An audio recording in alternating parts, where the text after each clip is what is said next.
I'm not here to explain my whole life perfectly. I'm just here to tell you what it felt like and what I eventually learned what was true.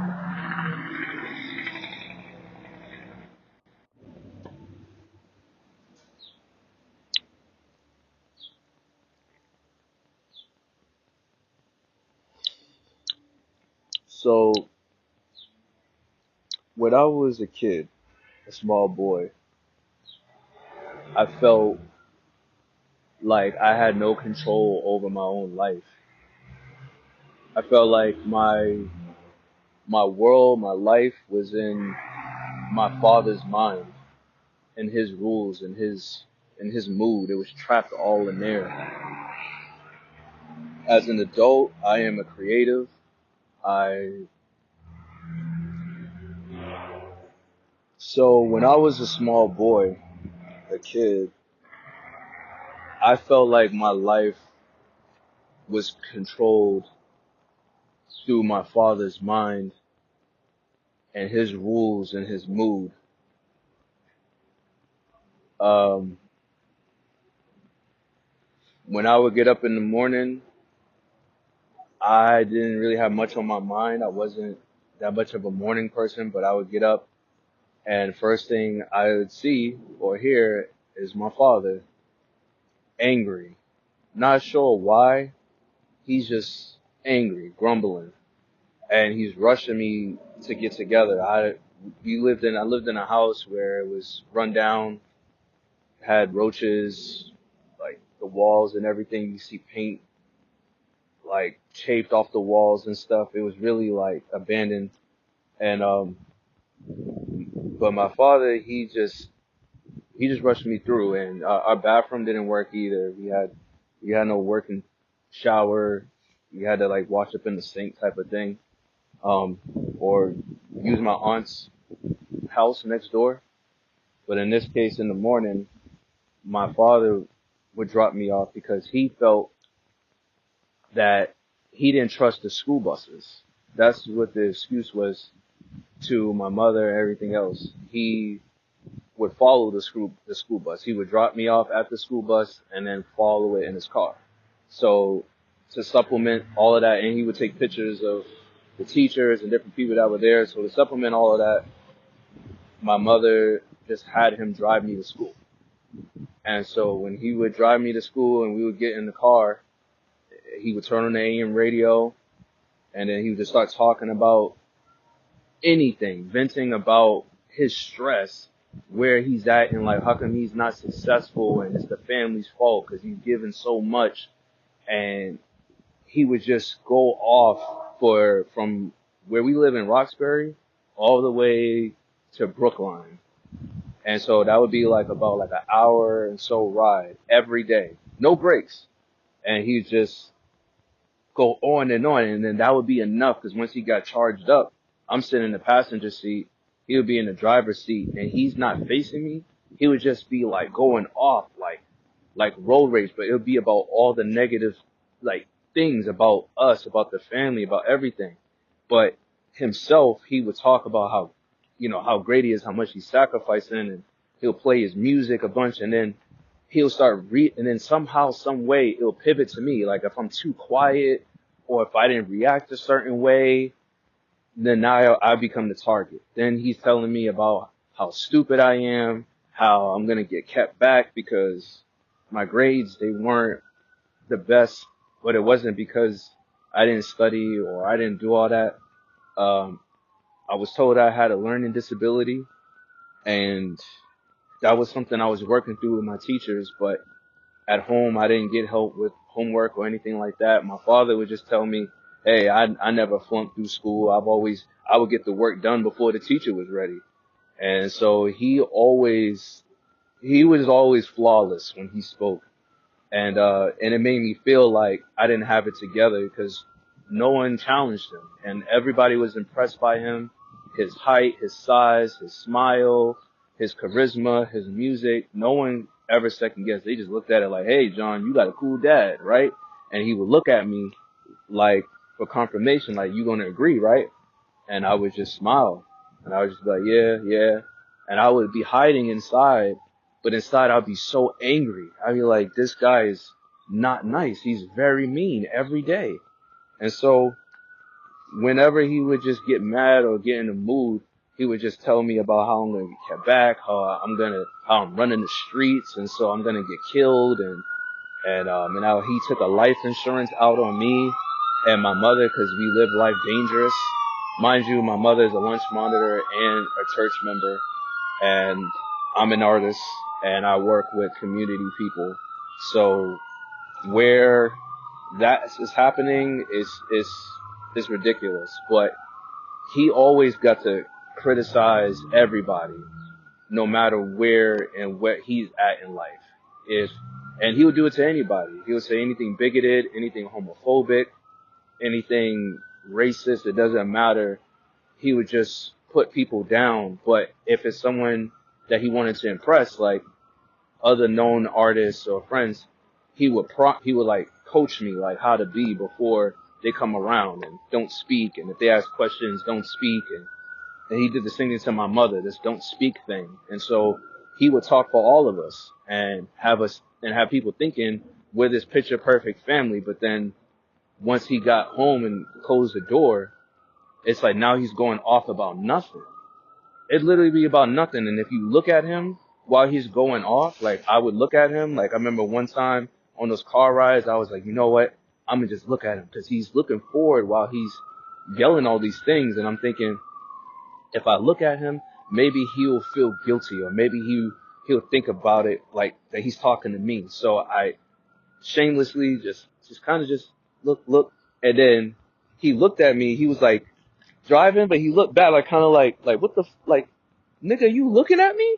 And he literally like, if he could pull over and beat my ass, he was like, if you keep looking at me like that, I'm gonna fuck you up. Don't you ever look at me. And all I did was look at him. But you know, that was enough for him, like, to keep me in a place, to remind me like he's in charge. And that's what it was about. It was about reminding me who's boss.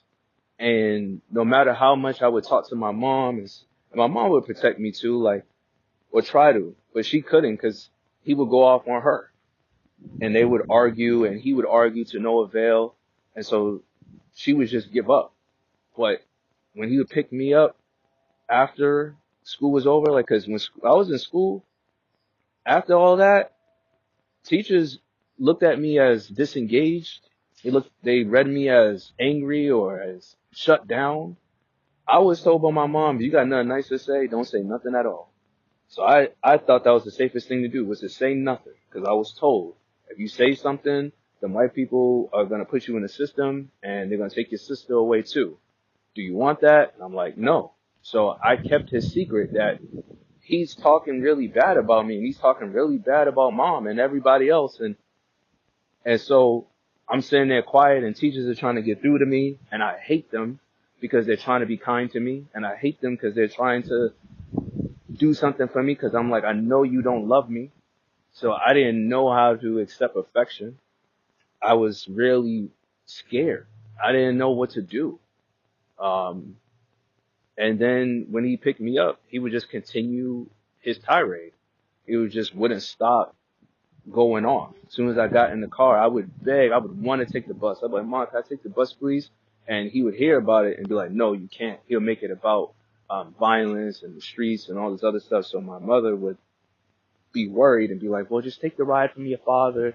It's faster. And it was never faster, because he would choose, literally when he wanted to go off, this is how sick some days was, is that whenever he really wanted to go off, he would take the back roads. He would take a different route he normally would have taken. He would announce it out loud. He would say, oh, I'm going to go this way, it's quicker. And it's really not. And all of a sudden he's going off about like maybe Chinese food or maybe something that he bought yesterday, and he forced me to eat that night because he wanted me to eat it. Like, I would be forced to be woken up on a school night, 2 a.m, and he got a big plate, like poo-poo platter, egg foo young, chicken, all the other stuff, whatever. And he's like, here, eat this. And I'm like, I'm not hungry. And there's no choice. He got angry with me. My mother would be the same way, like, oh, Jerry, I'm fine. He'd be like, oh, I bottled this shit and you ain't gonna fucking eat. And so she would get up and she's half asleep and she's making me a plate and she can barely like get herself together. I'm eating, well, eating like mice, like, well, eating very like slow and scared. But he's still going off and he's still cool and everybody still love him. And it's like, but with me, it was like, I went through so much judgment. I went through so much like, what's wrong with you? John is always in a mood and he always got bad feelings. What's his problem? And I never liked trouble. I never liked problems. So I used to feel like if I tell what happened, I'm creating a problem. If I say I feel bad and I can't talk to him because he makes me feel worse about feeling bad about what he's saying to me, and they're all untrue, and it has nothing to do with raising me, and it has everything to do with his mood. And it's just, there was just so much that was accepted that it impacted me so hard that I wanted to end my life. And so I used to write my name everywhere on the walls and everywhere. I used to say, I want to, I hate myself. I hate Jean. I used to say, I want to, kill myself. And my mother looked at it as acting out. All of them looked at it as acting out. She tried to help me, try to put me in like some group therapy when I was a kid. But it just didn't stick for too long because once my father found out I was in anything, whether it be karate, which I tried to do and he took me out, basketball I tried to do and he took me out, told me I couldn't go. Anything I got in that he saw was progressing me, he took it as an automatic threat. When my younger sister, he would try to pull her out of school. If she's on a school day, she would get all A's. And he would be like, yeah, I think Chantel's working too hard. I don't think she should be going to school today. What do you think how school works? When you succeed and you get an A in one class, I don't mean, okay, you did it everything. You got to keep your marks up. And he knew that, but he's so challenged by any crumb of progress that his family has. And I was named after him, John Jr. So could you imagine every day being called by the name of the person who doesn't love you and everybody knows it and is abusing you out in the open? And it's just normalized because he's a father. And old school people from his generation love to pull the rank. They love rank and fear over love. And they can't see it, but some do. Like that generation, like now that we're in 2026 and I'm in my 30s, a lot of some of this stuff still linger. Like when I'm going for new goals as a business person and I'm starting to second guess myself, I used to just judge myself. Before I went back to group therapy, I was just blaming me. I was like, well, if I could get it together, if I could just get over the past, or if I could I was putting myself in a box for how to heal. I was putting myself in a box for how to survive. And it was just, I was running off an old program from my childhood. It was the only thing I knew. I didn't know anywhere else to make it through, but besides shutting down and forgetting who John was, forgetting about my anger, my sadness, my desires. I just thought all of it was just trash and the focus should be on other people. I thought if other people were happy, then I was happy. But then when I saw all these smiling faces and I was still unhappy, I was feeling resentful of like, well, what the fuck am I doing all this for? And I realized I was trying to heal something that you can't heal through other people. You have to go through it. You got to process the pain. And so I did. I had to isolate and be alone. I got judged and abandoned by people who called themselves my day ones, who to this day are crying like, oh, I had John's back. Oh, really? But you was making fun of my trauma and making it seem like I don't got it together and I'm always falling behind. That was cool. It was cool to brag and say, you got it better, you got it going on and talk down. But when I really started to heal and started to love myself more, that's when the table started to turn. And all the stuff from the past became fuel for me. So when I look back on that memory of when my father was in that car ride and he was just berating me, I'm actually grateful. I'm not grateful to him. I'm grateful to God because of who I am today. Because when I finally had the opportunity And this is just like not just on me. I'm just like trying to connect 2 points at once. So before I got to this point, just before I was totally unaware of myself, what I was doing naturally, God gave me the opportunity to be a stepfather for, I can't even call this person my ex. They're just a user, just the same as my father was. I was totally unaware of how patterns work. I was young to it and naive to it, but through therapy I learned that you pick the partner or the friends or the environments that you grew up with. It's just a natural choice. So I was thinking she was just troubled and we're just going to work it out. And I met her in my childhood. And so it was a match made in heaven, I thought, but really it was a match made in hell. Her daughter, however, was the only blessing in the encounter. And that was just by the situation. I didn't know she had a child. And when I got to know her initially, her daughter wasn't accepting of me. Her daughter was like, who's this guy? She would like cry a lot. But then eventually through repetition of like us having talks and her, and yeah, she was 4 years old. We'll have talks. Even if she's talking babble, even if she's not making sense, I would let her talk to me. Um, Tea parties, going to the park, letting her make mistakes, letting her do silly things around me, be a kid. And even if I told her like, hey, you can't go in the freezer and get a popsicle, she would grab a chair and just put it in front of the freezer anyway and grab one. And I never got mad at that because she's a baby. That's a child. That's what children do. But there was just so many instances while I was like, damn, my father was in this power, in this position of power, and he abused it. I would like children aren't bad. And I hate that when people just inherently give a child a bad label. Children learn from their environment. And if you make them feel unloved and unworthy or you teach them bad habits, they're only going to repeat what you give them. And we all say we know that, but when we get our own child and a child's in front of us, we don't consider that. And God didn't bless me yet with my own child, but I treated that child as my own. And our relationship developed to the point where when she see me, she would say, John, pick me up. And she would run and jump into my arms.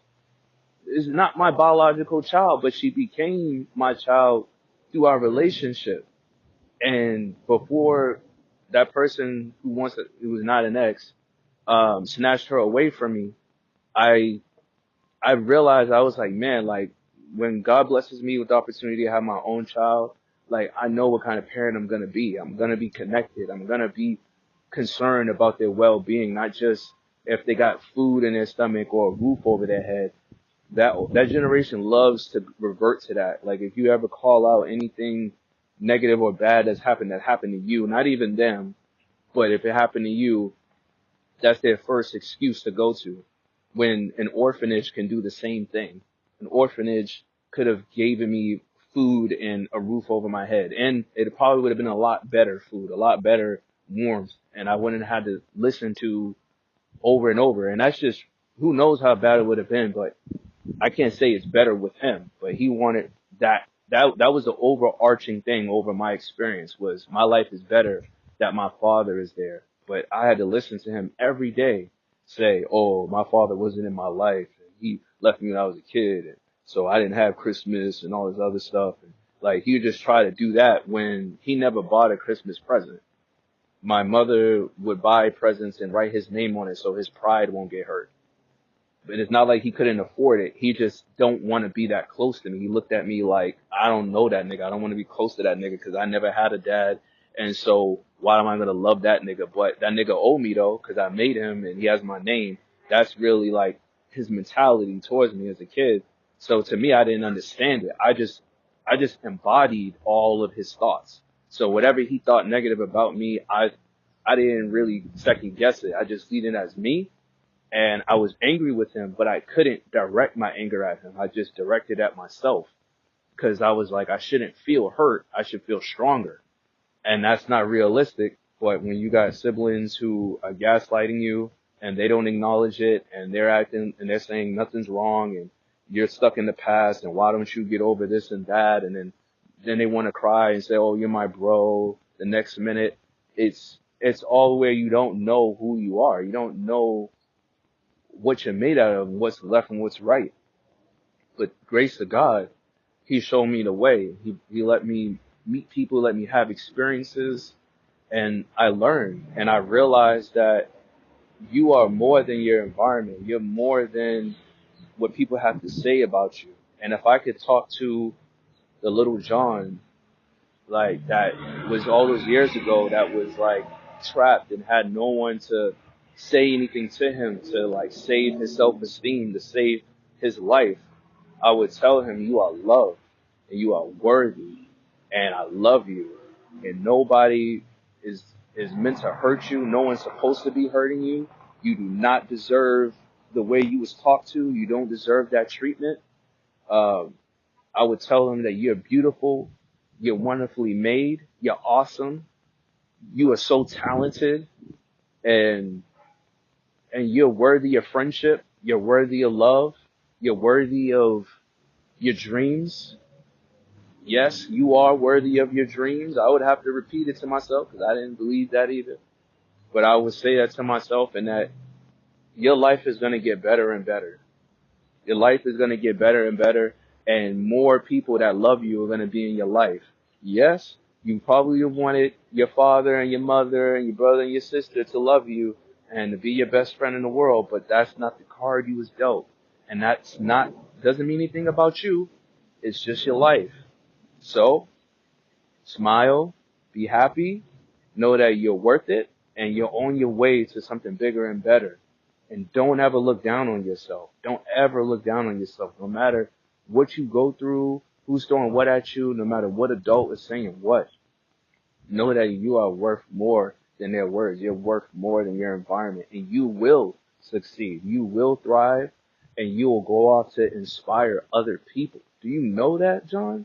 You will go off to inspire other people like you who are trapped, who don't know which way from left, and you're going to know the way because you were lost.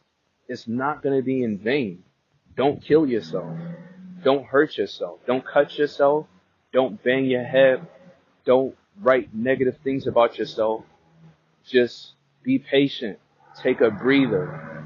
Take a walk. But disconnect from the negativity that is projected on you, because it is not yours to own, John. That negativity was never yours to own to begin with, and you had no business carrying it. That doesn't make it your fault. It was placed in your hands. But now I'm asking you gently and lovingly to place it down. Place down the anger. Place down the false responsibility. Place it down and be free. Be who you're meant to be inside. And I'm always going to love you, whether you're angry, sad, whether you're confused or you know the way. I'm always going to be by your side. And you're not alone. There's other people that are going to be by your side too.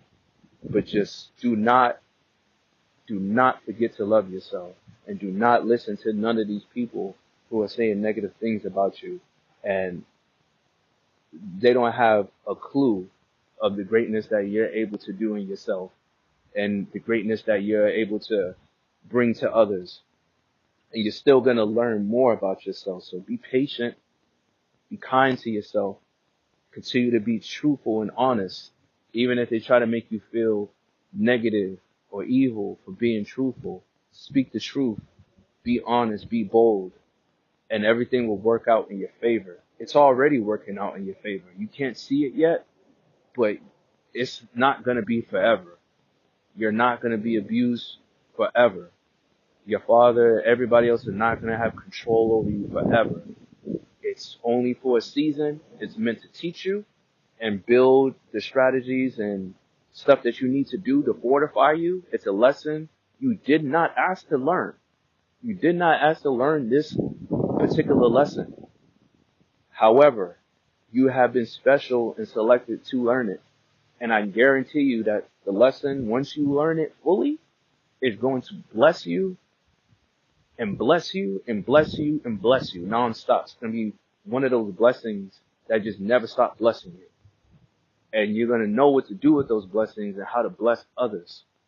So smile, laugh, maybe play some video games, maybe write some music, maybe go run around, but Don't sit there sad no more. Don't sit there in your head no more. Your life has just begun. Now live it.